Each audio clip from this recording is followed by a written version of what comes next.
Pinakabaliw. Siguro nung umiyak ako sa harap niya. Nag-text kami sa isa't isa na magkikita kami ng 5 o'clock sa terminal.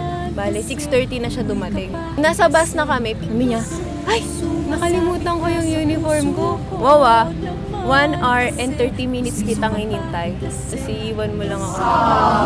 Crazy, di ba? Punta ako ng airport ng sobrang aga, tapos di ako nagpaalam sa magulang ko para lang makita ko siya. Ako nagpunta ako Mandaluyong kahit may Yolanda. Pero nagpunta ako sa kanya kahit yung kakaiba na yung itsura ng langit. Yung sumakay ako ng jeep para magkita kami. Naiiwan ko yung cellphone ko tsaka wallet ko sa jeep kakamadali dahil sa kanya. Para po mapansin niya ako, kunwari humiram ako ng stethoscope sa kanya. Pero hindi rin natuloy kasi gagamitin din niya yung stethoscope niya. One time talaga, nakita ko yung crush ko, tumigil yung mundo. As in, parang slow-mo.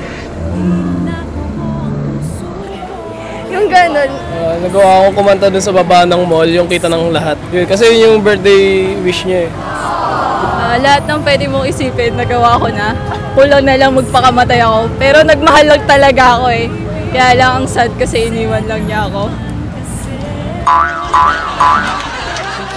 Pinakabaliw na ginawa ko sa ngalan ng pag-ibig ay binigay ko sa kanya ang sasakyan ko.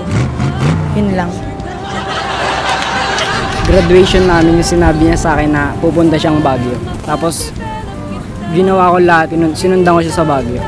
Natuwa siya. Bagay tayo, bagay talaga. Kamukha mo si Papa P, Papa P.